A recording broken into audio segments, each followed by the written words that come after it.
Vous l'avez sans doute vu passer, jeudi c'était la sortie d'Hollow Knight Silksong, un jeu attendu depuis plus de 6 ans.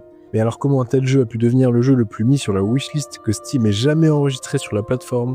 Pour ça, il faut s'intéresser au premier jeu commercialisé par le studio australien indépendant Team Cherry, la préquelle de Silksong, Hollow Knight. Vous le savez déjà, Hollow Knight est un jeu de type Metroidvania en 2D sorti en 2017 sur PC et 2018 sur console. On y incarne un petit être maniant un aiguillon qui doit s'aventurer dans les profondeurs du royaume d'Hallownest pour combattre une mystérieuse infection. Les principales forces d'Hollow Knight ont en fait un jeu adoré par tous et qui a séduit bien plus que des joueurs habitués à jouer à ce genre de jeu.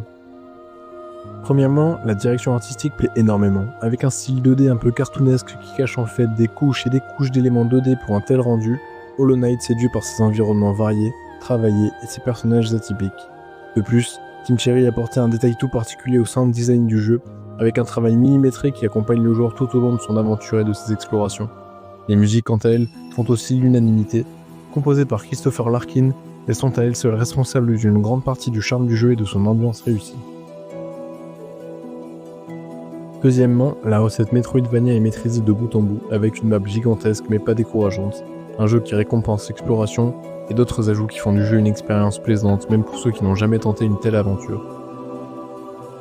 On peut notifier aussi un lore mystérieux et profond, qui n'est pas simple à comprendre, mais qui a fait naître grâce aux plus passionnés des théories et des explications qui, pour quelques-unes encore, attendent d'être éventuellement validées ou expliquées grâce à Silksong.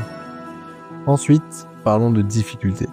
Il y en a pour tout le monde, avec des combats assez difficiles dans l'aventure principale, mais rien de rebutant. Par contre, pour ceux qui veulent aller plus loin, des quêtes et challenges supplémentaires bien hardcore sont disponibles, que ce soit des combats de boss, des enchaînements de combats de boss, ou encore le célébrissime Path of Pain et bien d'autres.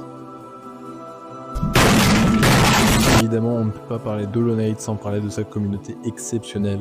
Même, théorie, speedrun, mode, TAS, il y a de tout dans cette communauté soudée qui a su montrer plus d'une fois son amour pour le jeu et son engouement pour la suite d'Hollow Knight.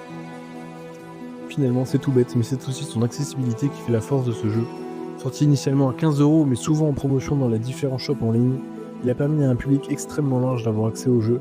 Et le studio continue sur sa lancée puisque Silksong sort à seulement 20€ en dématérialisé, là où quelques mois auparavant, Nintendo nous annonçait des prix de 90€ pour le même type de jeu. En bref, Hollow Knight est un succès unanime qui a fait brûler la passion de millions de joueurs à travers le monde, et pour ça, merci. En attendant, régalez-vous bien de votre rentrée, et si vous nous cherchez, on est sans doute en train de remonter vers la citadelle en ce moment même. Bisous.